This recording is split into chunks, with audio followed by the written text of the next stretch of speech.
ಇವತ್ತು ಪ್ರಧಾನಿ ನರೇಂದ್ರ ಮೋದಿ ಅವರ ಜೊತೆಗೆ ಯಾರೆಲ್ಲ ಪ್ರಮಾಣ ವಚನವನ್ನ ಸ್ವೀಕಾರ ಮಾಡ್ತಾರೆ, ಯಾರಿಗೆಲ್ಲ ಸಚಿವ ಭಾಗ್ಯ ಒಲಿದು ಬಂದಿದೆ, ಹಾಲಿ ಸಂಸದರಿಗೆ ಸಚಿವ ಸ್ಥಾನ ಇದೆಯಾ ಅಥವಾ ಹೊಸಬರಿಗೆ ಆದ್ಯತೆ ಕೊಡ್ತಾರಾ, ಇದೆಲ್ಲಕ್ಕೂ ಕೂಡ ಉತ್ತರ ಇಲ್ಲಿದೆ.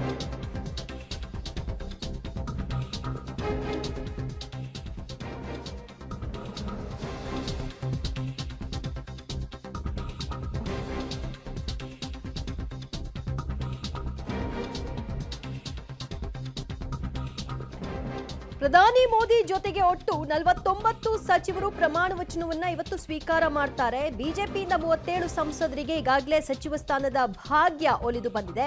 ಹಾಲಿ 20 ಸಂಸದರಿಗೆ ಮತ್ತೆ ಸಚಿವ ಸ್ಥಾನ ಸಿಗುವಂತಹ ಸೌಭಾಗ್ಯ.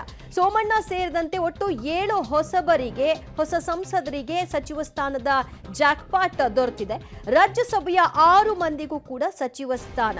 ಸೊ ಹಾಗಿದ್ರೆ ನಮ್ಮ ರಾಜ್ಯದಿಂದ ಮತ್ತೆ ನಿರ್ಮಲಾ ಸೀತಾರಾಮನ್ ಅವರೇ ಆಯ್ಕೆಯಾಗ್ತಾರಾ ಅನ್ನುವಂತಹ ಪ್ರಶ್ನೆ ಕೂಡ ಸಹಜವಾಗಿ ಇಲ್ಲಿದೆ. ಬಹುತೇಕ ಇರುವಂತಹ ಸಾಧ್ಯತೆ ಕೂಡ ಇದೆ.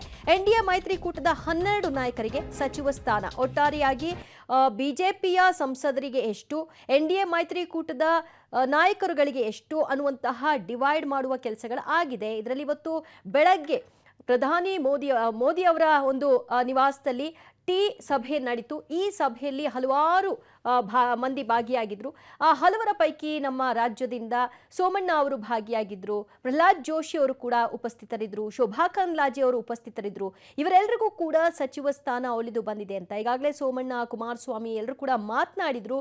ನಾವು ಯಾವುದೇ ರೀತಿಯಾದಂತಹ ಡಿಮಾಂಡ್ಸ್ಗಳನ್ನ ಇಟ್ಟಿಲ್ಲ, ಯಾವುದೇ ಖಾತೆಯನ್ನ ಕೊಟ್ಟರು ಕೂಡ ನಾವು ನಿರ್ವಹಿಸ್ತೀವಿ ಅಂತ.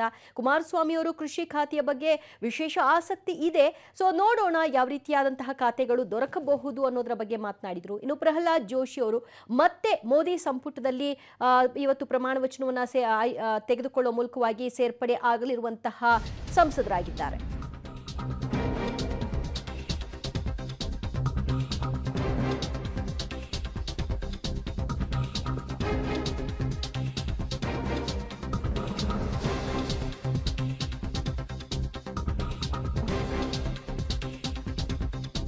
ಮೋದಿ ಸಂಪುಟದ 20 ಮಂದಿ ಹಾಲಿ ಸಚಿವರಿಗೆ ಮತ್ತೆ ಮಂತ್ರಿಗಿರಿಯ ಅವಕಾಶ. ಈ ಹಿಂದಿನ ಸಂಪುಟದಲ್ಲಿದ್ದಂತಹ 20 ಸಚಿವರಿಗೆ ಮತ್ತೆ ಚಾನ್ಸ್ ದೊರೆತಿದೆ.